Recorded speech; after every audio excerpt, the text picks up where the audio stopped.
자, 오늘 말씀 제목 마귀의 시험 3편으로 말씀을 같이 생각해 봤으면 좋겠습니다.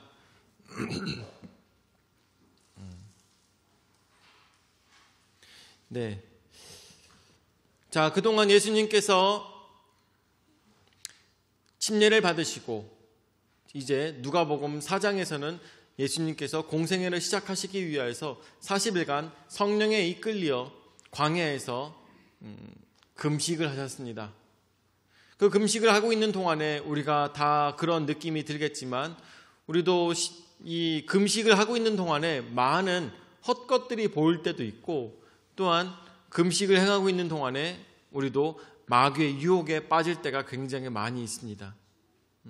그런 것들을 예수님께서도 당하셨습니다. 왜일까요? 예수님께서도 우리와 똑같이 어려움과 아픔과 피를 흘리실 수 있는 신으로서 이 땅에 오신 것이 아니라 바로 사람으로서 이 땅에 오신 분이셨기 때문에 예수님도 마귀의 시험을 피해갈 수가 없었던 것입니다. 그런 것들을 생각할 때 예수님께서 당하셨던 이 고난은 예수님만의 고난이 아니라 또한 나에게도 올 수 있는 고난이라는 것을 생각하면서 동일한 은혜가 우리에게도 있어야 될 것입니다. 그래서 예수님께서 당하셨던 시험을 첫 번째로 당하셨던 시험은 바로 돌들로 떡덩이가 되라고 하는 시험이었습니다. 돌들로 떡덩이가 되라고 하는 것은 여러분들에게 예전에도 말씀드렸다시피 그 시험은 그냥 단순하게 먹을 것을 만드는 것으로 끝나는 시험이 아니라 그 먹을 것을 예수님의 힘으로 만들므로 인하여서 아버지와의 단절을 만들게 하려는 마귀의 유혹이 있었다라고 여러분들에게 말씀을 드렸습니다. 그렇기 때문에 예수님께서 단순히 이 돌들로 떡덩이가 되게 하였다면 그것은 하나님으로부터 예수님은 아마 버림받을 수도 있지 않았을까 이런 생각이 들 정도로 위험한 순간이었습니다. 두 번째 시험은 온 천하의 영광을 다 보여주며 네가 나에게 절만하면 이 모든 영광을 너에게 주겠다라는 마귀의 유혹이었습니다. 근데 이것을 준다고 하기 전에 먼저 했던 전제적인 이야기가 무엇이었냐면 이 모든 영광이 세상의 모든 것들이 다 나의 것이라고 이야기하고 있는 마귀의 모습인 것입니다. 마귀의 것인가? 이 세상에 존재하고 있는 모든 것들이 마귀의 것인가? 그렇지 않죠. 여러분들에게 저번 주에도 말씀드렸지만 이 세상의 모든 것들은 창조의 시대 때부터 하나님께서 누구에게 맡기셨습니까? 인간들에게 이 땅의 모든 것들에 대하여서 번성하고 다스리라고 말씀하시는 하나님의 말씀이 계셨습니다. 여러분들, 이 세상의 모든 것들은 하나님께서 사오셔서 우리에게 준 것이 아니라 어떻게 했어요? 만드셔서 우리에게 주셨다는 것입니다. 만드셔서 주셨다. 그것은 소유권이 원래 누구에게 있었습니까? 하나님께 있었던 것이죠. 소유권이 하나님께 있었고 그것을 우리에게 맡기신 것입니다. 무엇으로서? 청지기로서 우리에게 맡기신 것이죠. 그렇기 때문에 아담은 맡기시고 그것들을 다스리라는 하나님 말씀에 순종하여서 각각 이 세상에 존재하는 모든 것들에 이름을 붙이며 그렇게 다스리고 살아갔던 것입니다. 그런데 너무나도 안타깝게도 마귀는 하와를 속이고 또한 아담을 속여서 이 아담과 하와를 자신의 품에 안은 것과 마찬가지였던 것입니다. 하나님으로부터 아담과 하와를 버림받게 만들고 또한 자신의 영역으로 만들어 놓음으로 인하여서 어때요? 예전에 그런 것이 있었죠. 정말 지혜로웠던 아버지가 있습니다. 근데 그 지혜로웠던 아버지가 죽으면서 유언을 했어요. 그런데 무슨 유언을 했냐면 내가 가진 모든 것들을 다 아들에게 주지 않고 나의 충성스러운 첫 번째 하인에게 주겠다. 내가 가진 모든 것들을 아들에게 주지 않고 나의 충성스러운 종에게 주겠다라고 얘기를 한 것입니다. 그리고 거기에다가 또 하나 조건을 달았어요. 그런데 이 종은 나의 아들의 것이다 라고 얘기를 했어요. 여러분들, 그러면은 아들은 무엇을 가진 것일까요? 아들은 사실은 종도 가지고 있지만 그 사유재산들까지도 사실은 그 아들의 것인 것이죠. 왜 아버지가 그런 식으로 얘기를 했냐면은 이 자기 자식이 너무나도 어리기 때문에 이 물건들을, 그러니까 이 재산들을 다 간수할 수가 없다라고 생각했습니다. 뿐만 아니라 이 종의 나쁜 마음을 알고 있었기 때문에 아마 내 자식을 해하지 않을까라는 생각을 가지고 그렇게 아버지가 꾀를 내었던 것이죠. 그러다 보니까 이 아들은 아버지의 그 지혜로 인하여서 종을 가진 것뿐만 아니라 그 재산까지도 다 아들이 갖게 되었다는 유명한 이야기입니다. 여러분들, 여기 나오는 것처럼 마치 마귀도 하나님께서 모든 것들을 다 사람에게 맡기셨고 그들로 하여금 다스리게 만드셨는데 마귀가 사람을 취하게 되니까 어떻게 됩니까? 그 사람이 갖고 있었던 권세와 권위도 다 누가 갖게 된 것이에요? 마귀가 갖게 된 것이죠. 왜냐하면 사람이 마귀의 종이 되어버렸기 때문인 것입니다. 그렇기 때문에 오늘 말씀에 나오고 있는 것처럼, 누가복음 4장 말씀에 나오는 것처럼 마귀는 그 모든 것들이 다 자기 거라고 이야기하고 있는 것입니다. 근데 그것은 속이는 자 마귀가 인간들을 속였듯이 또한 예수님을 속이고 있는 것과 마찬가지라는 것입니다. 진정 이 세상에 존재하는 모든 것들은 다 누구의 것입니까? 진정 원래 하나님의 것이라는 것이죠.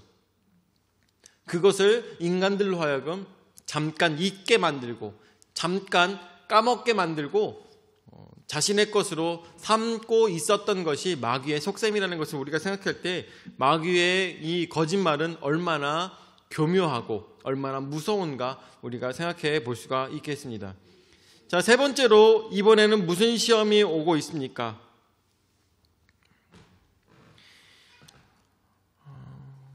자, 9절부터 말씀해 보도록 하죠. 9절부터 또 이끌고 예루살렘으로 가서 선정 꼭대기에 세우고 이르되 네가 만일 하나님의 아들이거든 여기서 뛰어내리라 라고 이야기하고 있습니다. 성전 꼭대기로 가서 세우고 이르되 네가 만일 하나님의 아들이거든 여기서 뛰어내리라 라고 이야기하고 있습니다.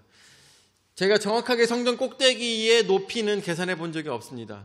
일단은 우리 교회보다는 높을 거예요. 자, 그런데 여러분들 아시다시피 그 성전에는 어떠한 사람들이 옵니까? 정말 많은 장사꾼들 뿐만 아니라 거기에는 너무나도 많은 예배드리고자 하는 사람들이 굉장히 많이 모여 있는 상황입니다. 그 상황에 성전 꼭대기에 예수님을 세운다라고 나오고 있는 것입니다. 오늘 누가복음에 보면은 첫 번째로 성전 시험의 순서에 대해서 우리가 먼저 생각해 봐야 되겠죠. 여러분들, 어떤 사람들을 얘기합니다. 야, 성경 그거 픽션이야. 성경에 나오는 거 다 누가 지은 거야 라고 이야기를 합니다. 그래서 마태, 마가, 누가복음, 이 요한복음 내용이 다 다르다는 것이죠. 얘기를 합니다. 야, 어떻게 다른 사람들이 다 보고서 그것에 대해서 기록하였는데 어떻게 내용이 다를 수가 있어? 라고 얘기를 합니다. 실제로 오늘 말씀에 나오고 있는 것은 마태복음의 내용과 상이합니다.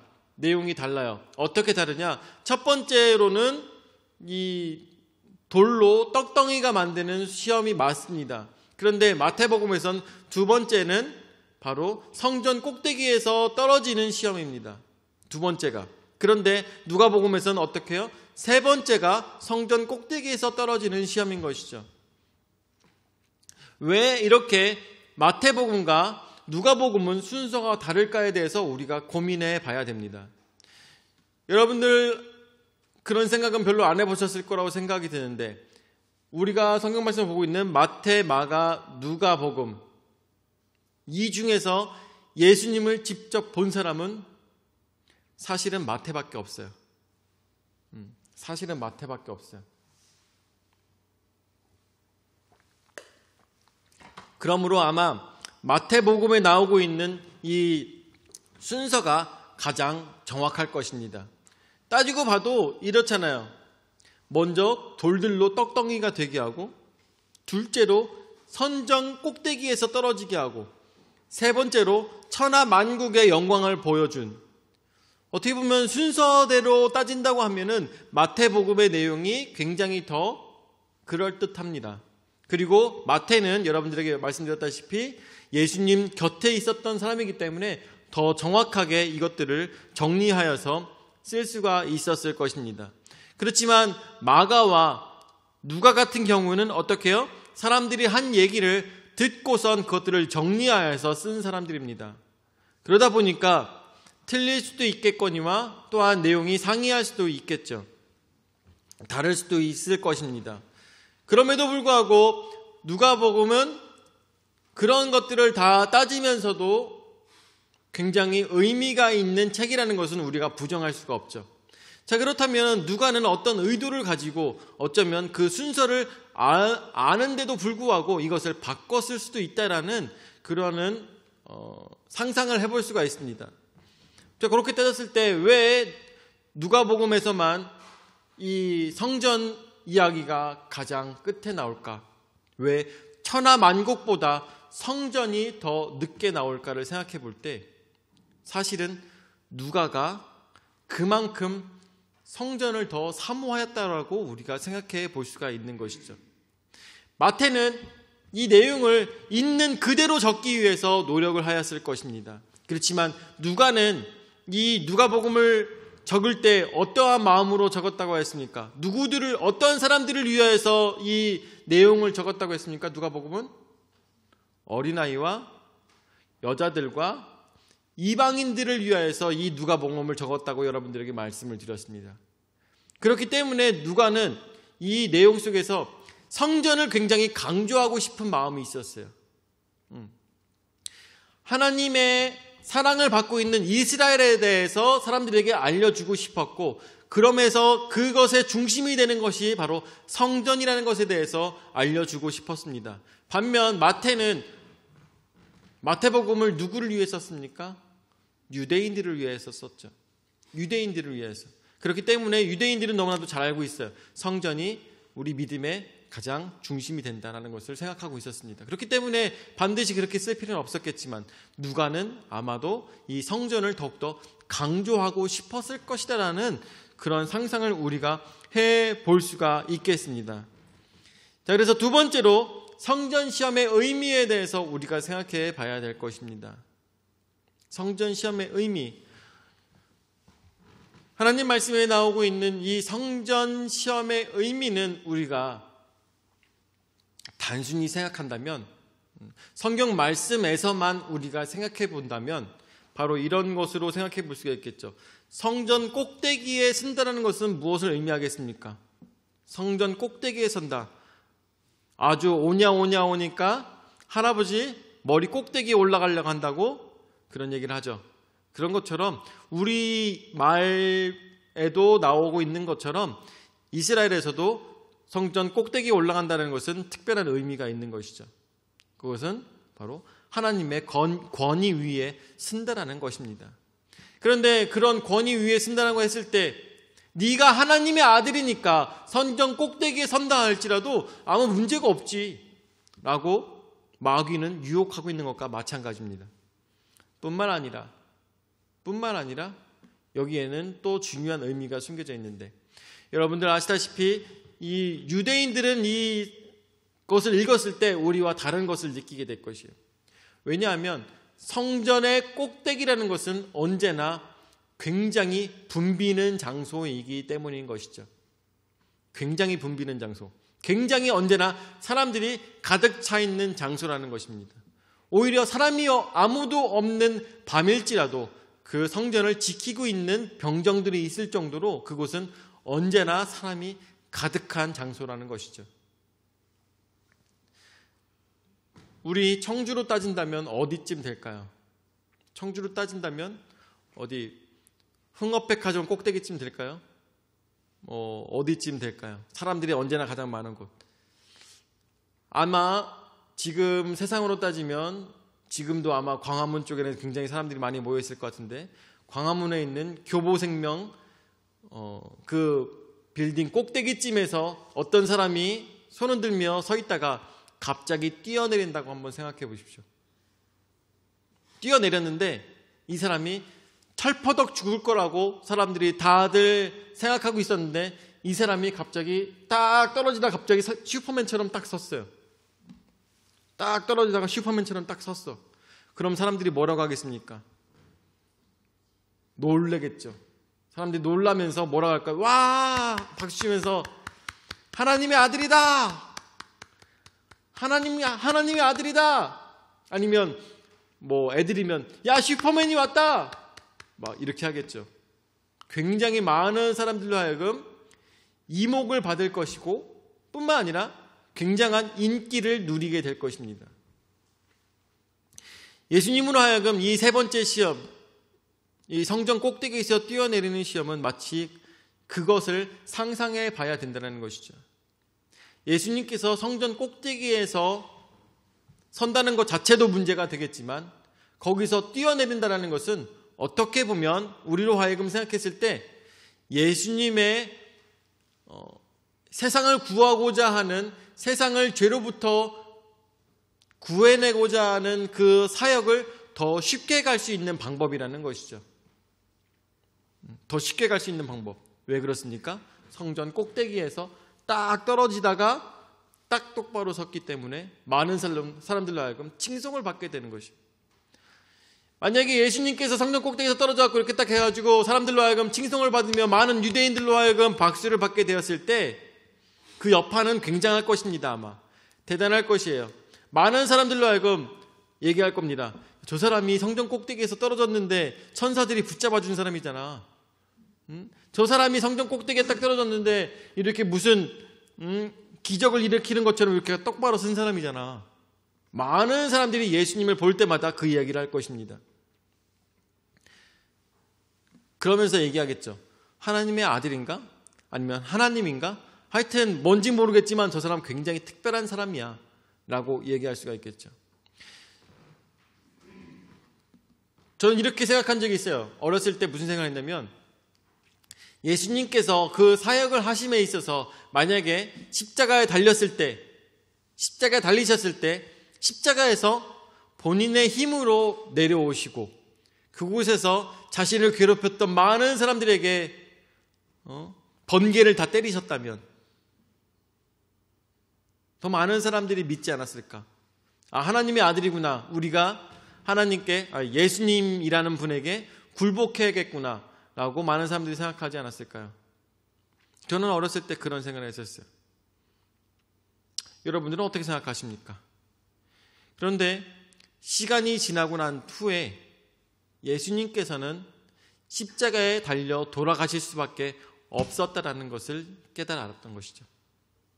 예수님께서는 십자가에 달려 돌아가셔야지만 나를 살리실 수가 있었구나라는 것을 깨달아 알 수가 있었습니다. 예수님께서 성전 꼭대기에서 뛰어내리신다면 그것을 천사가 받아서 많은 사람들이 보면서 그를 칭송하였다면 굉장히 우리 성경의 내용은 양상이 달랐을 것입니다. 어느 방향으로 가게 될지 우리는 알 수가 없었을 것이에요. 다만 저는 이렇게 생각합니다. 사람들로 하여금 어떻게 기억됐을까라고 생각한다면, 저 선지자가 메시아라고 하는 사람인데 저 사람이 하는 이야기를 보았을 때 우리가 들어봄직하지 않을까라는 말보다는, 저 사람이 하는 얘기를 들어봄직하다라는 이야기를 하기보다는 먼저 성전에서 떨어진 사람으로 가장 유명할 것이라는 생각이 들어요. 성전에서 떨어진 사람, 그런데 안 다친 사람, 그 높은 성전에서 떨어졌는데 안 다친 사람, 천사들이 받아준 사람. 아마 어떻게 보면 예수님의 사역은 거기서 끝나지 않았을까 싶어요. 대단했던 사람, 이 정도로 끝났다는 것이죠. 그런데 예수님께서는 뭐라고 말씀하십니까? 그러한 것들을 11절 말씀에 또한 그들이 손으로 너를 받들어 네 발이 돌에 부딪히지 않게 하시리라 하였느니라 라고 하고 있습니다. 성경 말씀에 나오는 것처럼, 기록된 것처럼 너를 지키시리라 라고 말씀하고 있습니다. 이것은